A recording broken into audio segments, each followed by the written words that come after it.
रान पाहिजे की बाण पाहिजे, भारत की पाकिस्तान, घरात नाही पीठ आणि कशाला हवं विद्यापीठ, औरंगाबाद की संभाजीनगर. औरंगाबादमध्ये निवडणूक लागली म्हणजे दंगल होणार, अशा लोकप्रिय आणि तितक्याच गाजलेल्या घोषणा तुम्ही राज्याच्या राजकारणात अनेकदा ऐकल्या असतील. आता हे सांगण्याचं कारण म्हणजे केंद्रीय गृहमंत्री अमित शहा यांनी संभाजीनगरमध्ये केलेलं वक्तव्य. आम्ही मजलिस अर्थात एमआयएमला उकडून फेकू, संभाजीनगरसाठी मी शब्द घेतलाय, या लोकसभा मतदारसंघातून कमळाच्या चिन्हावरच उमेदवार विजयी होईल, असं वक्तव्य करत अमित शहांनी थेट बाळासाहेब ठाकरे यांच्या संभाजीनगरच्या जागेवर दावा ठोकला. परंतु भाजपच्या या खेळीमुळे संभाजीनगरचं राजकारण 360 डिग्रीत फिरलंय. कारण आता ठाकरे गटाचे चंद्रकांत खैरे विरुद्ध इम्तियाज जलील विरुद्ध भाजपचा उमेदवार अशी तिरंगी लढत होण्याची शक्यता आहे. संभाजीनगर लोकसभेचा इतिहास नेमका काय आहे आणि जिल्ह्याचा पुढचा खासदार कोण असू शकतो, या प्रश्नांची उत्तरं जाणून घेऊयात. नमस्कार, मी आतिक शेख आणि तुम्ही पाहताय मुंबई तक.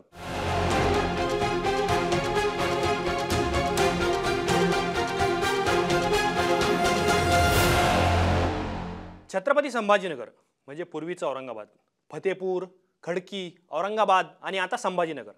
57 दरवाजांचं शहर, मिनी ताजमहल म्हणजेच बीबी का मकबरा, देवगिरी किल्ला, वेरूळ लेणी, अजिंठा लेणीसह एकेकाळी आशिया खंडातील सर्वात वेगानं वाढणारं शहर अशी संभाजीनगरची ओळख.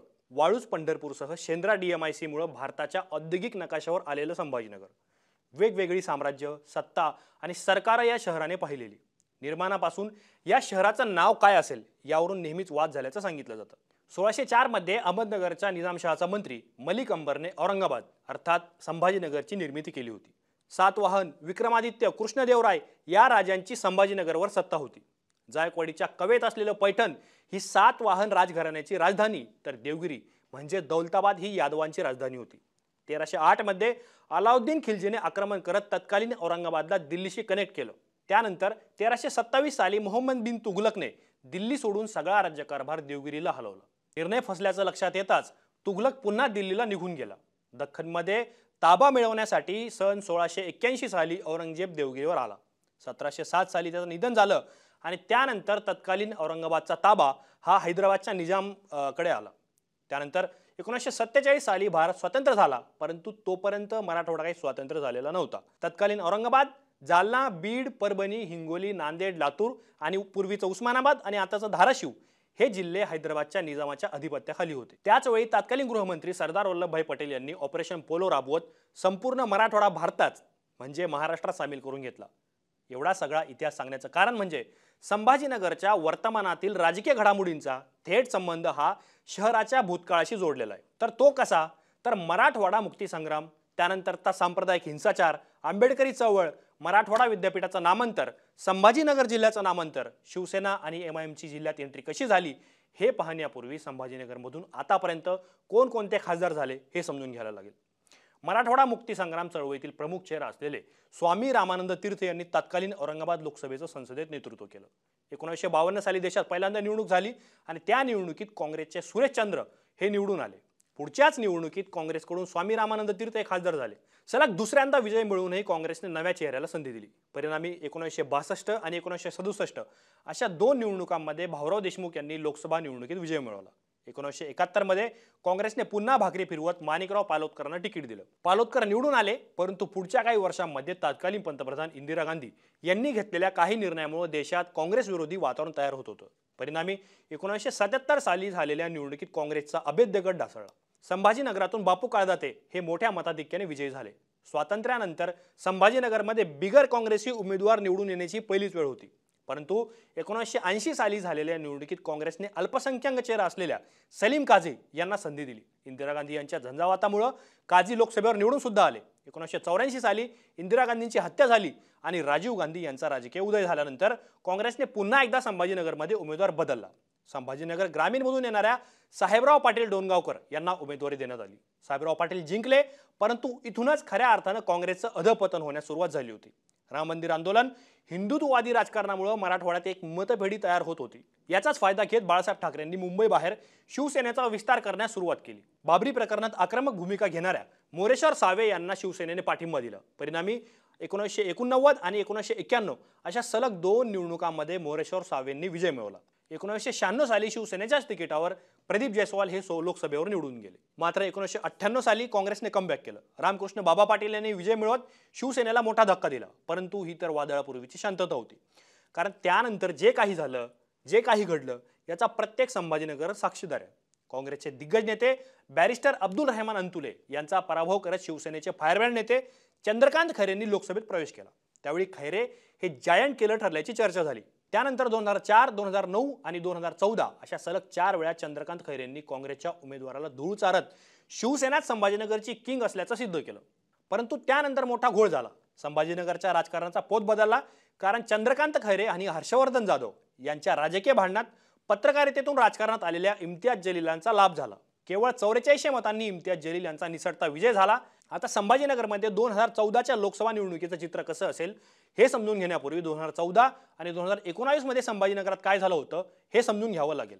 2014 साली नरेंद्र मोदींची एक लाट निर्माण झाली. काँग्रेस विरोधी वातावरण तयार झालं आणि त्यावेळेची युनायटेड शिवसेना ही भाजप बरोबर होती. त्यावेळेस महायुतीत चंद्रकांत खैरे यांना तिकीट देण्यात आलं आणि काँग्रेसकडून जे कन्नडचे माजी आमदार होते नितीन पाटील यांना उमेदवारी देण्यात आली. आणि त्यावेळेस सुभाष लोमटे हे आम आदमी पार्टीकडून निवडणुकीच्या रिंगणात होते. आणि त्यावेळेस केजरीवाल आणि ते दिल्लीतलं त्यांचं सरकार आहे ते एक वातावरण निर्माण झालेलं होतं. परंतु या निवडणुकीमध्ये चंद्रकांत खैरेंनी जवळपास 1,62,000 मतांनी जो आहे तो विजय संपादन केला. 5,20,000 जवळपास 5,21,000 मतं चंद्रकांत खैरेंना पडली होती. 3.5 लाखांच्या वर मतं ही नितीन पाटलांना पडली होती. आणि सुभाष लोमटे जे आम आदमी पार्टीचे उमेदवार होते त्यांना 11,000 मतं मिळाली होती. तरी ही सलग चौथ्यांदा निवडून येण्याची वेळ चंद्रकांत खैरेंची होती. आणि तसं जर आपण बघितलं तर चंद्रकांत खैरे 14ला जे खासदार झाले त्यानंतर संभाजीनगरचं राजकारण जे आहे ते बदलण्यास सुरुवात झाली. याचं कारण असं आहे इम्तियाज जलील यांनी राजकारणात प्रवेश केला. चंद्रकांत खैरे यांनी 2014 मध्ये खासदारकी मिळवलेली असली तरी सुद्धा त्याच वर्षी औरंगाबादच्या राजकारणाचा पोत आहे तो बदलण्यास सुरुवात झाली होती. याचं कारण म्हणजे AIMIM अर्थात मजलिस. अमित शहांनी परवाच्या सभेत मजलिस नाव घेतलं. मजलिस इत्तेहादुल मुस्लिमीन ही हैदराबादचा पक्ष आणि या पक्षाकडून पत्रकार असलेले इम्तियाज जलील यांनी राजकारणात येत औरंगाबाद मध्य विधानसभा मतदारसंघातून निवडणूक लढवली आणि ते जिंकले. आणि त्यानंतर 6 महिन्यात लोकसभेच्या निवडणुका झाल्या आणि त्यात चंद्रकांत खैरेंनी विजय मिळवला. परंतु त्यानंतर एक औरंगाबाद मध्ये MIMचा एक बेस तयार झाला आणि त्यातून इम्तियाज जलील यांनी एक संघटना उभी करण्यावरती जो आहे तो भर दिला. आणि त्यानंतर 19च्या लोकसभा निवडणुकीपूर्वी वंचित बहुजन आघाडी आणि MIM या 2 पक्षांनी युती केली आणि लोकसभेच्या अनेक जागांवरती दोन्ही पक्षांनी उमेदवार देत निवडणूक लढवली. अर्थात विधानसभेच्या पूर्वी हे कोएलेक्शन हे टिकू शकलं नाही. दोन्ही पक्षांनी वेगवेगळे जे उमेदवार उभे केले.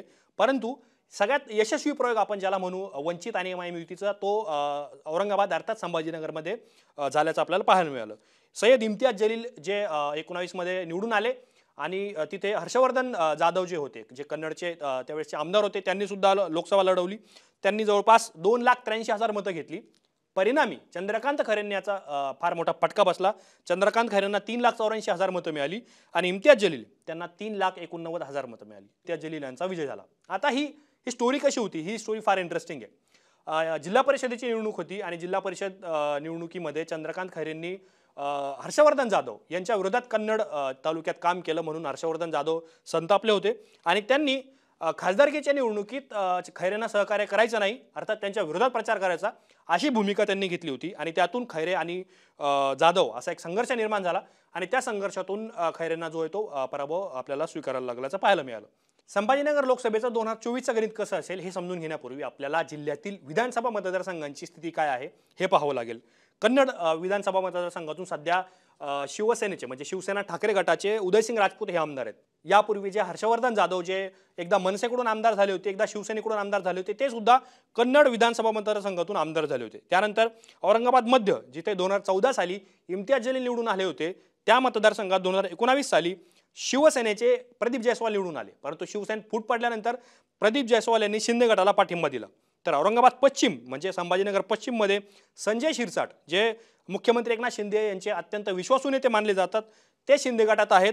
आणि औरंगाबाद ईस्ट म्हणजे औरंगाबाद पूर्वमध्ये भाजपचे अतुल सावे हे आमदार आहेत. आता सध्या ते शिंदे फडणवीस सरकारमध्ये मंत्री देखील आहेत. वैजापूर जे मतदारसंघ आहे वैजापूर मतदारसंघ हा नाशिकच्या येवला मतदारसंघाला म्हणजे भुजबळांच्या मतदारसंघाला लागू नये तिथे रमेश बोरनारे आमदार आहेत जे शिंदे गटाचे आमदार आहेत आणि गंगापूर खुलताबाद हे 2 तालुक्यांचा एक मतदारसंघ आहे तिथे भाजपच्या प्रशांत बम आमदार आहेत सलग त्यांची देखील तिसरी टर्म आहे तर शहरातील 3 मतदारसंघ आणि ग्रामीण भागातील 3 मतदारसंघ अशा 6 मतदारसंघांचा हा एक लोकसभा मतदारसंघ आहे यामध्ये भाजपचे 2 शिंदे गटाचे 3 आणि ठाकरे गटाचा 1 अशा आमदारांची रचना आहे साहजिकच या जिल्ह्यामध्ये शिंदे गटाचे 3 आमदार आहेत म्हणून शिंदे गटाने सुद्धा या जागेवरती दावा ठोकलाय दुसरीकडे भाजपचे 2 आमदार आहेत आणि 2 आमदार असल्यामुळं एक संघटनेच्या बळावर सुद्धा भाजपकडून दावा ठोकण्यात येतोय परंतु जागा वाटपाची चर्चा सुरू असली तरी सुद्धा संभाजीनगरच्या सभेतून अमित शहांनी थेट संभाजीनगरच्या जागेवर जो आहे तो दावा ठोकलाय आता भाजपचा दावा असला तरी सुद्धा या महायुतीकडून कोणत्या नावांची चर्चा होते किंवा महाविकास आघाडीकडून कोणत्या नावांची चर्चा होते कोण कुठल्या पक्षाकडून उमेदवार होऊ शकतो या गोष्टींची आपण जी आहे ती माहिती घेऊया तर सर्वप्रथम आपण भाजपची चर्चा करूया कारण अमित शहांनी थेट दावा ठोकलाय की औरंगाबाद जे आहे ते कमळावरच्या चिन्हावर महायुतीकडून उमेदवार रिंगणात उतरेल तर भाजपकडून सगळ्यात पहिलं नाव आहे ते भागवत कराड हे संभाजीनगरचे माजी महापौर आहेत स्थानिक स्वराज्य संस्थांच्या माध्यमातून त्यांनी एक स्वतःचं एक जाळं निर्माण केलंय काही वर्षांपूर्वी भाजपने त्यांना राज्यसभेवर घेतलं होतं आणि त्यानंतर ते थेट केंद्रीय मंत्रिमंडळात मंत्री झाले दुसरं नाव आहे ते अतुल सावे औरंगाबाद पूर्वतून सलग दुसऱ्यांदा आमदार झालेत आणि संघटन असेल कार्यकर्ते नेते असेल यामध्ये अतुल सावेंचं जी ताकद आहे ती त्यांनी एक मिळवण्याचं जे काम केलेलं आहे अतुल सावे जे शिंदे फडणवीस सरकारमध्ये मंत्री आहेत तर या अतुल सावेंचं सुद्धा नाव चर्चेत आहेत पंकजा मुंडे यांचं सुद्धा नाव औरंगाबाद म्हणजे संभाजीनगर लोकसभेसाठी चर्चेत आहेत कारण बीड लोकसभेची जागा जर दादा गटाला सुटली अजित पवारांना जर बीड लोकसभेची जागा सुटली तर कदाचित पंकजा मुंडेंना औरंगाबाद लोकसभेतून म्हणजे संभाजीनगर लोकसभेतून भाजपकडून रिंगणात उतरवलं जाऊ शकतं आणि विनोद पाटील काही दिवसापूर्वी विनोद पाटलांनी लोकसभा लढणार असल्याचं वक्तव्य केलं होतं त्यांनी अपक्ष लढणार असं सांगितलं होतं पण कदाचित जर भाजपने मराठा चेहरा पुढे आणण्याचा जर प्रयत्न केला तर त्यातून विनोद पाटलांचं नाव सुद्धा समोर येऊ शकतं शिवसेना शिंदे गटाकडून सगळ्यात पहिलं नाव जे समोर येतं ते आहे संदीपान भुमरे अर्थात संदीपान भुमरे हे पैठणचे आमदार आहेत पैठण विधानसभा मतदारसंघ हा संभाजीनगरमध्ये येत नाही तो जालन्यात येतो परंतु तरी सुद्धा संदीपान भुमरे हे संभाजीनगरमधून लढू शकतात जर ही जागा शिंदे गटाला सुटली तर आणि दुसरं नाव प्रदीप जयस्वाल जे औरंगाबाद मध्य संभाजीनगर मध्यमधून ते आमदार आहेत त्यांना सुद्धा कदाचित शिवसेना शिंदे गटाकडून निवडणुकीच्या रिंगणात उतरवलं जाऊ शकतं ठाकरे गटाकडून अर्थात 2 नावं आहेत काही दिवसांपूर्वीच या दोन्ही नेत्यांमध्ये लोकसभा लढवण्यावरून मोठा वाद झाला होता पहिलं नाव चंद्रकांत खैरे बाळासाहेबांच्या काळापासून संभाजीनगरमध्ये शिवसेनेचं काम पाहतात आणि दुसरं अंबादास दानवे तितक्याच कडवट शिवसैनिक आणि संघटनेचं काम पाहणारा कार्यकर्त्यांनी सध्या आता विरोधी पक्षनेते अंबादास दानवे या दोघांमध्ये स्पर्धा असल्याचं आपल्याला दिसतं याचं कारण काही दिवसांपूर्वी दोन्ही नेत्यांनी लोकसभेवरती दावा ठोकला होता आणि जितकी माहिती माध्यमांमध्ये समोर आली त्यावरून महाविकास आघाडीकडून चंद्रकांत खैरे यांना उमेदवारी मिळणार असल्याची चिन्ह आहे परंतु जर ऐनवेळी ठाकरे गटाकडून काही बदल करण्यात आला तर कदाचित दानवे यांना देखील तिकीट मिळू शकतं आणि सगळ्यात महत्त्वाचं म्हणजे जसं ज्याप्रमाणे दानवे आणि खैरे यांच्यातला वाद समोर आला तसं दुसरी एक बातमी समोर आली की सध्याचे विद्यमान खासदार इम्तियाज जलील हे मुंबई उत्तर लोकसभा मतदारसंघातून लढणार असल्याची त्यांनी वक्तव्य केलं आणि त्यानंतर ते औरंगाबाद लढणार की नाही ते संभाजीनगर लढणार की नाही अशी चर्चा सुरू झाली परंतु जर असं जरी असलं तरी म्हणजे इम्तियाज जलील यांनी सांगितलं की MIM कडे अन्य नेते देखील आहेत ते संभाजीनगर लोकसभा आहे ते लढवू शकतात पण तरी देखील इम्तियाज जलील यांना शेवटी MIM कडून तिकीट देण्यात येऊ शकतं कारण जी विनिंग कॅन्डिडेट आपण ज्याला म्हणू किंवा इलेक्टिव्ह मेरिट आपण ज्याला म्हणू ते इतर उमेदवारांपेक्षा इम्तियाज जलील यांच्याकडे जास्त आहे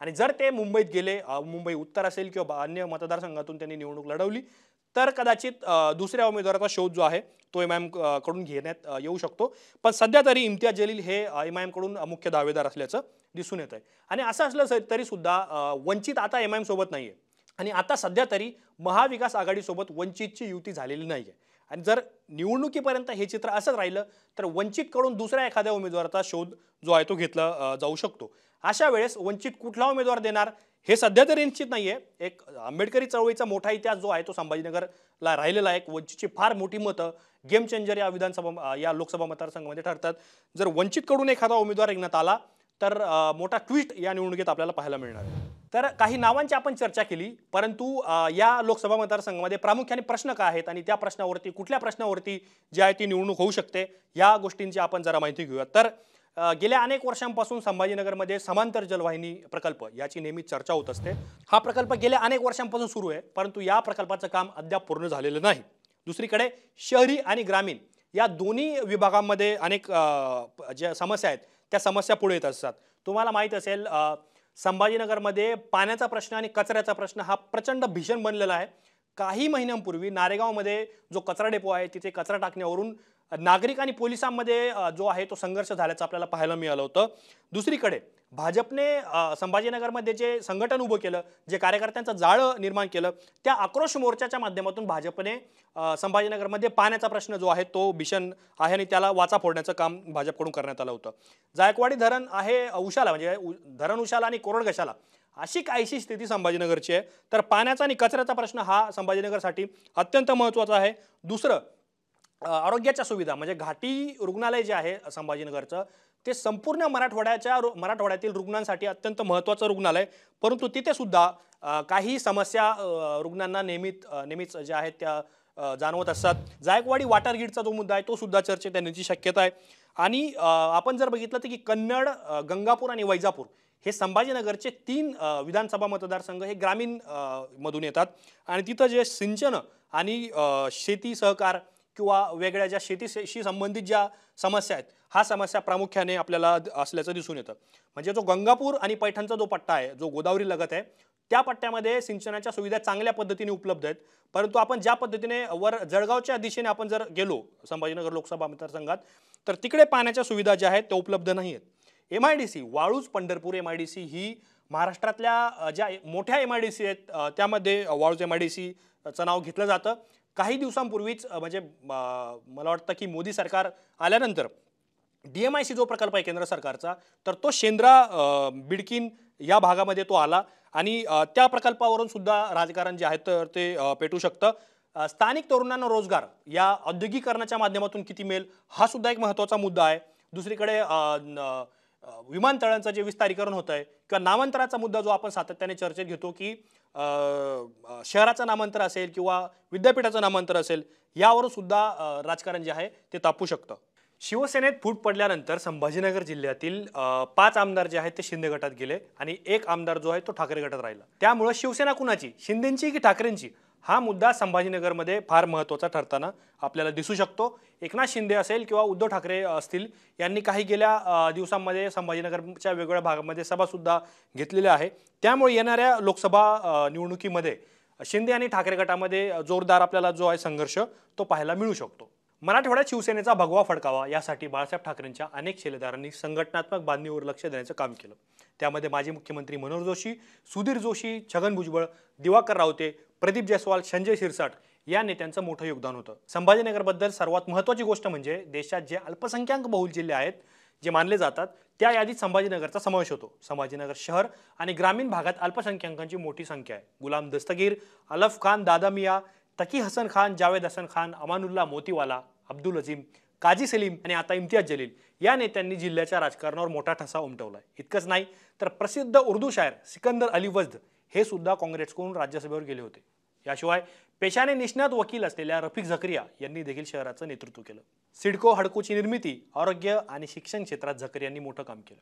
मराठवाडा विद्यापीठाच्या नामांतरावरून झालेला राजकीय वाद, आंबेडकरी चळवळ आणि बाळासाहेब ठाकरेंनी घेतलेली भूमिका यावरून संभाजीनगरचं राजकारण ढवळून निघाल्याचं आपल्याला पाहायला मिळालं। याशिवाय औरंगाबादच्या नामांतरावरून जिल्ह्याच्या राजकारणाचा पोत बदलला। असं असलं तरी सुद्धा संभाजीनगर हे शहर नेहमीच दंगली आणि धार्मिक हिंसाचारासाठी कुप्रसिद्ध असा जिल्हा राहिला आहे। संभाजीनगरमधील पहिला महापौर जेव्हा निवडून आला त्यावेळी त्या निवडणुकीत झालेला राजकीय वाद झाला आणि ते प्रकरण कोर्टात गेलं। कोर्टाचा निकाल आल्यानंतर शहरात दंगली सुरू झाल्या। त्यावेळी शंकरराव चव्हाण हे राज्याचे मुख्यमंत्री होते तर बूटा सिंग हे देशाचे गृहमंत्री होते। स्थिती हाताळण्यासाठी सरकारने शूट अँड साईटची ऑर्डर देखील काढली, तरी देखील दुर्दैवाने दंगलीत 200हून अधिक लोकांचा मृत्यू झाला आणि 3000हून अधिक लोक हे जे जखमी झाले। त्यानंतर प्रामुख्याने 2019च्या लोकसभेपूर्वी झालेली शहागंज परिसरातली जी दंगल असेल किंवा काही महिन्यांपूर्वी झालेली किरारपुरातला राडा या घटनांमागे अनेकदा राजकीय हात असल्याचं सांगितलं गेलं।